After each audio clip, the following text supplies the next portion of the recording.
Boxing IQ. He's a very good fighter. He's strong guy. He is very compact. He is like a bull, you know. He's a smart guy. Well, Gennady Golovkin responds, and this is what he had to say, quote, he says, Terence Crawford won't have a problem with Canelo's power because he doesn't have any power. Bud could possibly be the end for him because Bud has what it takes. I'm not saying Bud will win, but I'm just saying he has what it takes. He's not afraid of Canelo. What does Gennady Golovkin think will happen in the upcoming fight between Terence Crawford and Canelo Alvarez? Golovkin says Canelo doesn't really have knockout power, so he doesn't think Crawford will be able to handle his strength. Canelo has been fought 3 times by Golovkin, who says the fighter hasn't changed much over the years. He says nice things about Crawford's strength and versatility, but he also tells us that every opponent is different and needs smart planning. This is boxing. This is more interesting. Gennady, let me ask you this. You were there ringside. You saw Canelo. Yeah. Did he look better than what he did in the second fight with you? Does he look like he's improving and getting better? Marcos, I told you just, you know, every opponent gives you different. Every fight is different. Two fights I had, 2 fights with him. First fight and second fight is different, you know, just. So you think I don't feel like, you know, more power, more speed. No, he stayed the same. Because he faced Canelo Alvarez for 36 rounds, Golovkin's point of view is more important than most. He says that Canelo doesn't really use power punches that could beat a top opponent. Instead, he relies on flashy knockout tries and burst of combos, he says. For Golovkin, this is not just empty talk, but information he has gained from fighting. Canelo has tried some of his best shots, but he is still sure that they don't have the natural power that you would expect from a fighter who is known for being so strong. Many people think that Canelo is a strong puncher, but his case makes that idea less likely. Instead, make him look like a boxer who uses volume and timing more than hard hits. Golovkin weighs in as everybody's trying to gauge how this fight is going to play out. They anticipate this fight. They want to know how this fight is going to play out. And Gennady Golovkin gives his 2 cents. As his trainer, Abel has been on social media doing multiple interviews and stating that Terence Crawford is simply too small and he's going to lose, right? And Gennady Golovkin, as Abel Sanchez is saying that he's going to get knocked out, right? Because it's too much power. Well, Gennady Golovkin responds, and this is what he had to say, quote, he says, Terence Crawford won't have a problem with Canelo's power because he doesn't have any power. He said, I fought Canelo at 160 and at 68, and I could say he has fast punches, he has fast combinations, but I wouldn't say there were a lot of power there, or power punches, or knockout punches. You saw that. You saw this clean shots that I took and he brought, and there were no results. End quote. So Gennady Golovkin is saying he hit me with clean shots. You saw him hit me with clean shots, and the results was I didn't go anywhere. Now, I know people will say, well, Gennady Golovkin is naturally bigger than Canelo. Well, Gennady Golovkin agrees with his old trainer that Terence Crawford doesn't have much of a chance against Canelo Alvarez. He doesn't totally agree with him. He agrees that Crawford is very skilled and smart, which could be very hard for Canelo and make the fight more competitive than many experts first think. Many still see this as a one-sided beatdown in favor of Canelo Alvarez. Former Golovkin trainer Abel Sanchez, who's been very critical as of lately and said that Canelo will just play with Terence Crawford and by the second half, it'll just be like a sparring session. Sanchez said that Canelo will not only dictate the pace throughout the evening. If Triple G himself couldn't even hurt Canelo, then Crawford's chances are definitely not that great. Sanchez said, quote, Crawford is a great fighter, but that's why weight divisions exist. Neither Bivol could hurt him, nor could my fighter in 2 fights. Triple G's former trainer has also repeatedly emphasized that Crawford should have moved up in weight class a long time ago, and that his jump should have been more gradual and steady, and suggested that skipping divisions will definitely play a role in him potentially losing badly to Canelo Alvarez. The 3 fights between Golovkin and Canelo are still one of the most talked about battles in modern boxing. Even after so many rounds, he still doesn't believe Canelo's claims that he can punch. As a boxer who has escaped Canelo's most intense attacks many times, you can trust what he says. In the boxing world, his claim that Crawford has the tools to defend herself against Canelo's attack makes news. Fans and critics are upset about what he said because it goes against the common idea of Canelo as a cruel finisher. Golovkin's point of view makes me wonder how much of Canelo's image comes from honest work and how much comes from marketing. Boxing Dr. News. Hey boxing fans, remember the epic Golovkin-Canelo trilogy? Well, get this. GGG once spilled the tea on Canelo's punching power, and it's not what you'd expect. Picture this. 2 legends, 3 fights, and a whole lot of controversy. GGG said Canelo's punches were fast, but not knockout material. Can you believe it? He claimed those clean shots brought no results. Now, fast forward to today. GGG's been out of the ring since their last bout, but rumors are swirling about a comeback. Meanwhile, Canelo's gearing up for a massive showdown with Terence Crawford. The big question is, will Canelo prove GGG wrong and land that knockout punch? It's been a while since his last stoppage. The boxing world is buzzing, and we can't wait to see what happens next. Reports from training camps make people even more excited about this highly anticipated game. The movie Disney says that Canelo Alvarez, as an adult, has been careful in his sparring sessions with Yaron Nennis, often saving himself for the major fight by avoiding needless risks. While being so cautious might be seen as a smart move, some sources say also raises questions about how well he is prepared. More dramatic stories say that Canelo had a hard time controlling Boots' speed and power, and Boots beat him in the 3rd round. Fans and experts are interested in these stories, even though they haven't been proven yet. They want to know if the rumors are true. If Canelo is indeed showing signs of weakness during practice, it could be an early sign that his form is failing. Because Terence Crawford is good at taking advantage of weaknesses, these possible flaws could give him the perfect chance to turn the tide of the battle in his favor. And let's talk about what we do know about Canelo Alvarez bringing Boots to training camp and what we can concur. First, you must understand that Saul Canelo Alvarez versus Terence Bud Crawford is September 13th, okay? That's just a few weeks away. What, almost 3 weeks away, something like that. It's just a few weeks away. So to expect them to have hardcore sparring, like real sparring, where they're fighting each other and they're really just going hard and sparring, pause, I don't really see that happening because you don't want a cut or anything, and you don't want anything to threaten the fight September 13th. Also, not only is Canelo Alvarez fighting soon, September 13th, but Boots Ennis, he has to fight against Lima come October. So you don't want Canelo Alvarez beating up on Boots either and cutting him or anything like that, blackening his eye or detached retina or anything like that. You don't want any incidents like that. So understand that they're probably sparring light to mid. They're definitely not going hard in there. Okay, pause. So we have to really put it to side that either one, I don't think Canelo will be beating the hell out of Boots or Boots beating the hell out of Canelo. But what I can see is if Boots is moving around and Canelo can't catch him, like let's say Boots is like pop, piecing him up with some light work and Canelo can't get to him, which, you know, that's kind of different than a real fight. In a real fight, you know, Canelo will be breaking you down and then you kind of get tired over time. But still, if they're working on cutting off the ring, if Canelo can't, and Boots is hitting him with, you know, piecing him up and moving and slipping and sliding, and he just can't get to him, that'll be some value added and something to be concerned about, which is why I said it's over. Greg Hackett looks at the fight from a bigger picture point of view by saying that it could mean a changing of the guard. Although he agrees that Canelo used to be thought of as the strongest boxer, he stresses that no age lasts forever. At some point, every great winner faces the enemy who says they are no longer the best. What Hackett says is that Crawford could be that guy.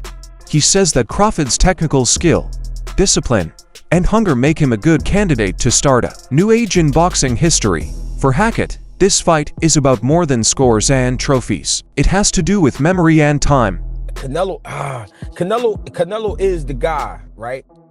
But everybody know that shit got to come to an end one day. Nothing is forever. And I'm not saying this is now. I'm not saying that. But Bud could possibly be the end for him because Bud has what it takes. I'm not saying Bud will win, but I'm just saying he has what it takes. He's not afraid of Canelo. You know what I'm saying? 2, he has the skills to be able to deal with Canelo. Does he have the power? I don't know, but he is a puncher. He's a puncher because his record says so.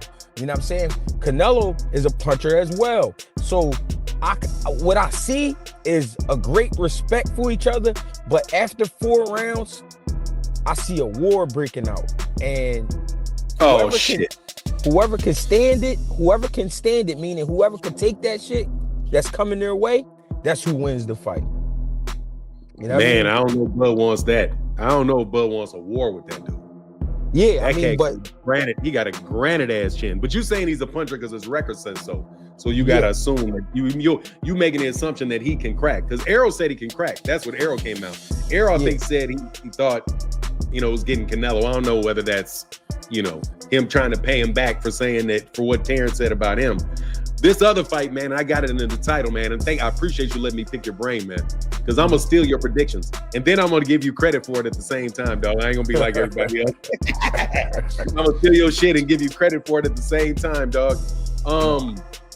Devin, I'm starting to think, man, maybe Devin Haney's a little underrated, man.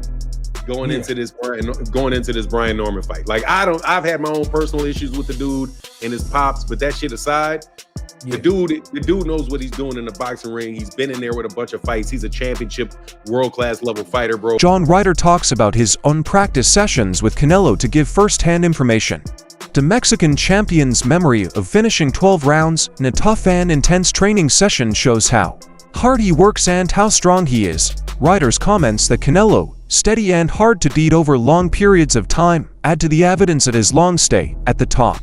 Some people think that Canelo's fame is more than it really is, but this statement shows that it's not true. Because of his skills, conditioning, and experience, he is still a tough opponent for anyone who tries to share the ring with him. For him, waiting for a big fight, and giving him, like, he had his hands full with you, and obviously there was triumph for you there, not just going the distance, but going the distance with severe injury as well, right? Of course, yeah, and I think that I want to be a trainer where I can go to people, look, I don't want to tell them things and they go, right, well, listen to him because he's been there, he's done it himself. Do you know what I mean? I don't want to be telling them to run through walls and not having done it myself. Like, if you need to bite down and push through because you still got a shot in this game, then do it. And listen, I've stood there toe to toe with one of the greatest pound for pound fighters out there, nose broken in the second and pushed him to the 12th final round. But I know now I can call on that in the future with fighters I train and just say, look, now you got to dig deep, now you got to pull through, and it's going to hurt today, but tomorrow's another day. People have noticed and said bad things about Jaron's fights with Canelo. Some doubters say that he isn't giving it his all in the fight with Canelo and is instead holding back or even sparring to make money. The truth of what goes on behind closed doors in training camps is called into question by these claims. Inferences like these are important because practice results often affect how well the public thinks a fighter is prepared. It's possible that fans and critics have the wrong idea if Boots really did not push Canelo. On the other hand, Crawford's side would learn useful things if he actually showed weak spots. Pathetic. Purely pathetic. Terrence Bud Crawford's team inflicting race in this situation in reference to Jerome Boots Ennis training and sparring with Canelo Alvarez, Mexican superstar, Latino superstar, the 4th world champion, super middleweight undisputed, because Jerome Boots Ennis, a brother, is training with Canelo Alvarez, that he's a sellout to his people? Really? This what Terrence Bud Crawford's team had to say in reference to Jerome Boots Ennis, the former unified champion, the welterweight division, training and sparring with Canelo Alvarez. He sold out. That's all I can say. He sold out now. It's pathetic, man. Because he's a sellout because he's training with Canelo. Hey, yo, Bernie the Boxer, and people that, and Terrence Book Crawford's members that feel this way, do y'all feel the same way about Isaud? Yeah. The Latino trainer, the Guatemalan trainer that been training Terrence Book Crawford since 14 years old. That's how y'all look at him? Y'all look at him like he's a sellout? Is he a sellout to Latinos because he trains Terrence Book Crawford? Yo, for real, I never heard that in the sport of boxing, where Latino trains with a black fighter and he's a sellout to Latinos. I never seen it. Why is this self-victimhood, this ingrained hate that some blacks have for Latinos? Duke McKenzie and Gareth A. Davies stress how important this fight is in today's fighting world. Big names tend to stay away from tough opponents all the time, but Crawford versus Canelo is a nice change of pace. This fight has been a long time coming for fans, and it brings together two of the best fighters in the world. This isn't just another event on the calendar for Davies and McKenzie. It's a big fight that will decide who is the best. They stress that these events are one-of-a-kind chances to see history being made and legacies being built right now. Great, marvelous Marvin Hagler became a friend in life and was an amazing man. An amazing character. I've likened this fight to those two when they met, with one going up in weight, quite a big step. I mentioned it to the two guys when I saw them in Riyadh last week as well. First of all, I was backing Terence Crawford to win this on points, with his skills to pay the bills, and his speed and his timing and his spitefulness, and the fact that he's raising his game. When we see here as well, by the way, the pushing and shoving in New York in the earlier press conference, I think he's poked the bear a little bit. Yeah. And I think Canelo's very dangerous, and I think Canelo might win this. My money's on Crawford. My money's clearly on Crawford. I mean, there's so many different ways of looking at this fight, but I really believe... Do you like it? It's the best fight in world boxing, bar none, at any weight division. Because of the stylistic matchup, because of the raise in levels, and because of the weight differential. Yeah, and because we're looking at two of the best undisputed modern day boxers that have ever lived. In my opinion, modern day boxers that have lived. In this current generation that we're in now, you're not going to get two better fighters fighting at this time in their careers. Aaron Ennis hasn't been shy about saying what he thinks about Crawford's move. He warns that going up against a bigger opponent like Canelo without first getting a practice fight could be dangerous. Because people are different sizes and strengths, Ennis says it's generally smarter to ease into a new weight class. He sets a somber tone for the build-up by telling everyone that Crawford is up against someone with more experience, even though Crawford is very skilled. But I think you gotta lean more towards Canelo, because like I said before, he been putting big guys out and down, and Canelo not even really a 68 pounder. He probably really should be at 60 maybe, and he been hurting these guys. I think he be dropping these guys and things like that. So, and them guys be way bigger than him come fight night. I know that for sure. They be probably close to 200 pounds, and he dropping those guys like that. So, I don't know. It's gonna be a great fight. The fans want to see it. So, so be it. I think Crawford should take a warm-up fight. At like 60, or like at least at 60, just to get his body, to fill into somebody a little bit bigger, and things like that. I know when you go up a weight, you gotta, develop that power and not develop the power, but like put that muscle on and be heavy and things like that. So he might not want to take a fight because he's trying to build up right now. But I think he should, just to stay sharp and that way he don't have like a long layoff or anything like that. Gerald Miller gives inspiration from the point of view of a combatant. He admires Crawford's determination and hunger, which he thinks may be important even when facing a stronger enemy. Miller says that people shouldn't worry too much about the size difference because willpower and mental toughness often decide the result of big battles. He says that Crawford may be more driven to succeed than his physical problems show. His point of view gives the conversation new life by showing that a lot of boxing fans still think Crawford can win a big fight that would make his career. Crawford, huge fight September 13th. Who do you think's going to win that? I'm pulling for Crawford in this one. I think people was underestimating his strength right now and his size. And I think he's a little more hungry than Canelo. So let's see though. But I like both guys, but I'm a little closer to Crawford, so I want to see Crawford can take it. And lastly, quick mention on IBA Pro. Interesting content concept that, you know, people records on the line. So I know in boxing, you know, people don't like risking their own and things. Do you feel like this is a step forward? This could become a major player in boxing? I think it definitely can. I mean, any opportunity to make some money and build your repertoire and your arsenal. Experts say that Crawford's strategy is what will make the difference in the end. Not just trading hits is the point of this fight. The goal is to use a well-thought-out plan that can counter Canelo's strengths. Anyone who wasn't sure about Crawford's greatness would be convinced if he beat a fighting legend like Canelo. He needs to use time, knowledge, and freedom more than force to get this done. He is successful because he is in charge, gets things right, and waits. He could have the night if he can stay calm and use the night's flaws to his benefit. Understands that he has to be smart. And I think with this one specifically, it ain't just about being smart.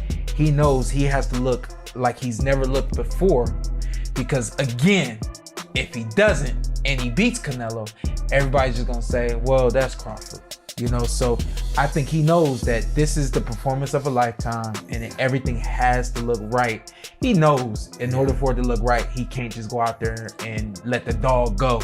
The dog is, you know, you gotta work his way up to the dog. Hey, show the clip real quick. I don't know if you showed it already, but this is the dog you're talking about right here, right?